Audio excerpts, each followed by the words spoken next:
बिना मावा बिना चाशनी और ना चिपकेगा ना टूटेगा, बिल्कुल परफेक्ट बनेगा ये मेवा पाक। श्री कृष्ण का फेवरेट होता है ये मेवा पाक। तो आज देखते हैं इसे कैसे बनाना है।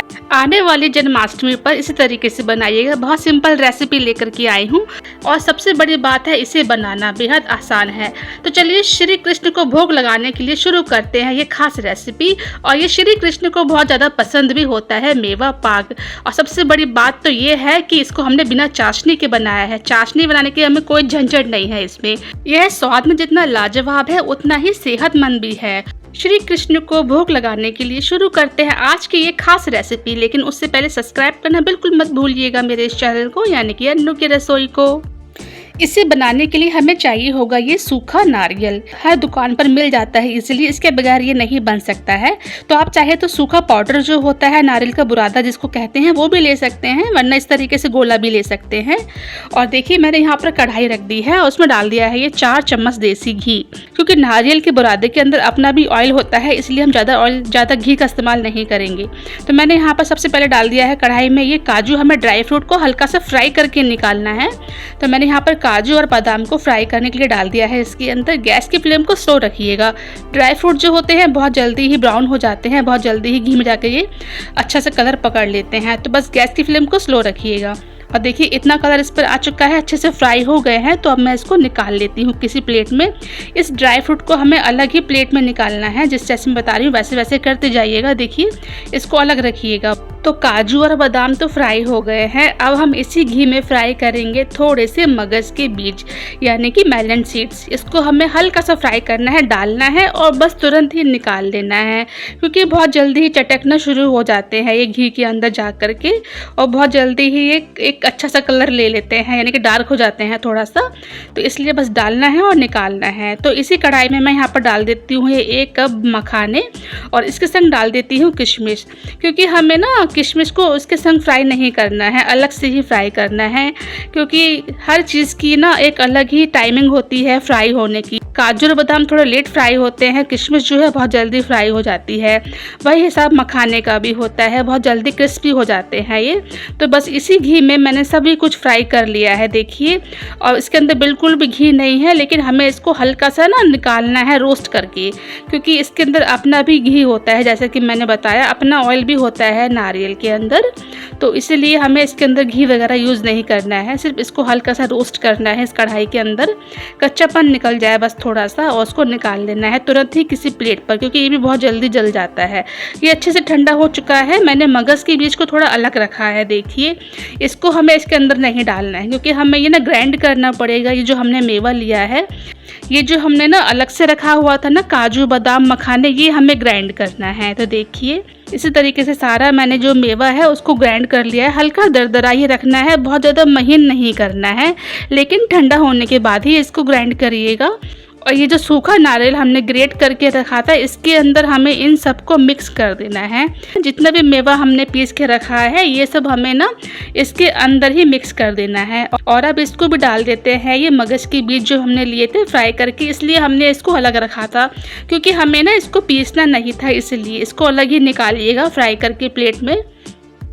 तो देखिए सभी कुछ हाथों से या चम्मच से अच्छी तरीके से मिक्स कर लीजिएगा। इसके बाद हमें इसको ना नापना है, यानी कि किसी कटोरी से कोई एक कटोरी ले लीजिएगा, उसका नाप ले लीजिएगा, इसको हमें नापना है। तो मैं भी इसको नाप लेती हूँ। सभी कुछ चीज़ें मिक्स करने के बाद हमें इसको नापना है, तो मैं भी इसको नाप लेती हूँ। देखिए 1 कटोरी है ये।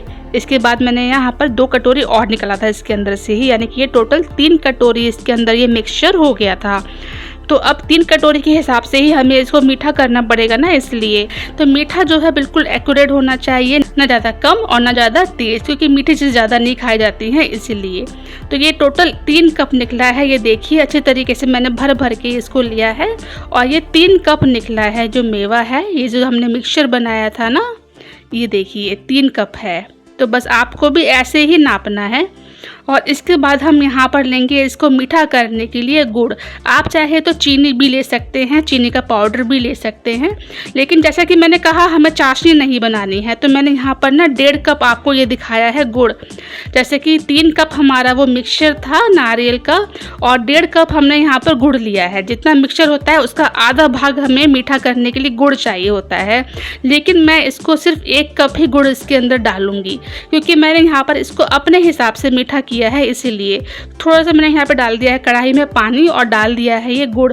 गुड़ को हमें सिर्फ मेल्ट करना है, बहुत ज़्यादा इसकी चाशनी नहीं बनानी है। जैसे कि मैंने शुरू में ही कह दिया था आपसे कि हमें इसकी चाशनी बिल्कुल भी नहीं बनानी है। कोई 1 तार की चाशनी, 2 तार की चाशनी हमें नहीं चाहिए। बिना चाशनी के ही अच्छी तरीके से जम जाएगा, सेट हो जाएगा। तो देखिए अच्छी तरीके से गुड़ पिघल चुका है ना, तो अभी इस स्टेज पर हमें डाल देना है ये इलायची पाउडर। इसके बगैर नारियल पाक तो बिल्कुल भी टेस्टी नहीं लगेगा, इसलिए इलायची पाउडर हमें इसमें डाल देना है, या फिर आप उस मिक्सचर में भी डाल सकते हैं, जैसा आप करना चाहें।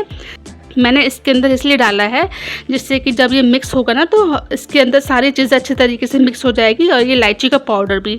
अब यहाँ पर हमें जल्दी जल्दी काम करना है। गैस की फ्लेम को स्लो कर दीजिएगा बिल्कुल, और बहुत जल्दी जल्दी इसको मिक्स कर लीजिएगा। देखिए इस तरीके से, क्योंकि गुड़ जो होता है बहुत जल्दी अपने आप में समेटना शुरू कर देता है सभी चीज़ें, और बहुत जल्दी ये ठंडा होना शुरू हो जाता है और बहुत जल्दी ये सेट होना शुरू हो जाता है। तो आप इसे किसी ग्रीस करी हुई प्लेट पर भी निकाल सकते हैं जिस पर आप इसको जमाना चाहते हैं।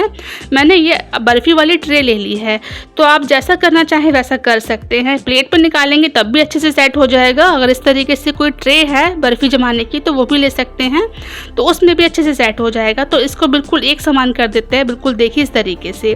तो यहाँ पर मैं आपको फिर से एक बार याद दिला देती हूँ, अगर अब तक सब्सक्राइब नहीं किया है मेरे चैनल को तो प्लीज़ सब्सक्राइब करना बिल्कुल मत भूलिएगा। साथ में लाइक एंड शेयर जरूर कर दीजिएगा मेरी इस रेसिपी को।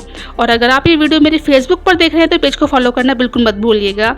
10 से 15 मिनट बाद देखिए मैंने इसको पलट के दिखाया है, बिल्कुल नहीं गिर रहा है, सेट हो चुका है। और उसको निकाल लेती हूँ मैं एक प्लेट पे, और इसके बाद मैं इसके ऊपर लगाऊंगी ये चांदी का वर्क। पूरी तरीके से ऑप्शनल है, अगर आप चाहते हैं लगाना तो लगा सकते हैं, बिना इसके भी इसको बना सकते हैं। तो बहुत ज़्यादा ज़रूरी नहीं होता है चांदी का वर्क, प्रसाद वगैरह में बहुत कम लगाया जाता है, लेकिन मैंने ये एक अच्छे तरीके से लुक इसमें आ जाए इसलिए ये लगा के दिखाया है आपको। तो आप पूरे तरीके से ये लगा सकते हैं या फिर स्किप भी कर सकते हैं। तो ये देखिए इसको लगा दिया है मैंने, और इसकी अब हमें कटिंग करनी है। तो अपने मनपसंद तरीके से इसके पीस आप निकाल सकते हैं, जितने बड़े पीस आपको चाहिए। मैंने अपने हिसाब से इसमें कर दिए थे। तो पहले मैं इसमें कट लगा देती हूँ, ये देखिए, फिर किसी तेज़ चाकू से मैं इसको कट कर दूँगी। तो इस तरीके से आपको भी पहले कट लगाने हैं, उसके बाद कट करना है, क्योंकि एकदम सॉफ्ट नहीं होता है, हल्का हार्ड हो जाता है ये गुड़ जाने के बाद। और लेकिन ऐसा होता है कि बस मुंह में रखते ही घुल जाएगा। थोड़ा सा हार्ड इसलिए हो जाता है क्योंकि ठंडा हो जाता है, इसलिए मैंने इसको सेट करने के लिए थोड़ा सा फ्रिज में रख दिया था, सिर्फ 5 मिनट के लिए, क्योंकि जिससे कि जल्दी ये सेट हो जाए। तो अगर आपको भी ज़्यादा जल्दी है तो आप भी फ्रिज में रख सकते हैं। तो मैंने अपने मनपसंद तरीके से इसके पीस कट कर लिए हैं, ये देखिए। प्रसाद वगैरह जो होता है कभी कभी ही बनाया जाता है, तो आप ना कोशिश करिए कि इसको देसी घी में ही बनाइएगा, क्योंकि बहुत ज़्यादा क्वांटिटी है नहीं, बहुत थोड़ा सा हम प्रसाद बनाते हैं, तो देसी घी ही अच्छा होता है भोग वगैरह बनाने के लिए। तो देसी घी ही सबसे अच्छा माना गया है। तो ये देखिए हमारा जन्माष्टमी स्पेशल ये मेवा पाक बन करके तैयार है। बहुत इजी रेसिपी है, ये देखा मैंने किस तरीके से आपको बताया है। सबसे अच्छी बात तो ये है कि ये बहुत हेल्दी भी है, क्योंकि काफ़ी सारा मेवा इसके अंदर डाला जाता है, इसलिए। तो लीजिए तैयार है हमारा स्वादिष्ट जन्माष्टमी स्पेशल मेवा पाक। खुशबू, स्वाद और परंपरा से भरपूर इसे ठाकुर जी को भोग लगाएं और परिवार व दोस्तों के साथ इस पवित्र अवसर का आनंद लें। अगर आपको मेरी रेसिपी अच्छी लगी हो तो प्लीज़ चैनल को सब्सक्राइब करना बिल्कुल मत भूलिएगा। और पिछले साल भी मैंने आपके संग एक रेसिपी शेयर करी थी मेवा पाक की, वो भी बहुत ईजी रेसिपी है। मैं उसका लिंक दे दूँगी और आई बटन पर भी लगा दूँगी, तो आप ज़रूर से ज़रूर देखिएगा उस वीडियो को भी। मिलती हूँ फिर आपसे किसी ऐसी नेक्स्ट वीडियो में। कृष्ण जन्माष्टमी की ढेर सारी शुभकामनाएं। जय Shri Krishna, bye bye and thanks for watching. जय हिंद, जय भारत, बाय बाय।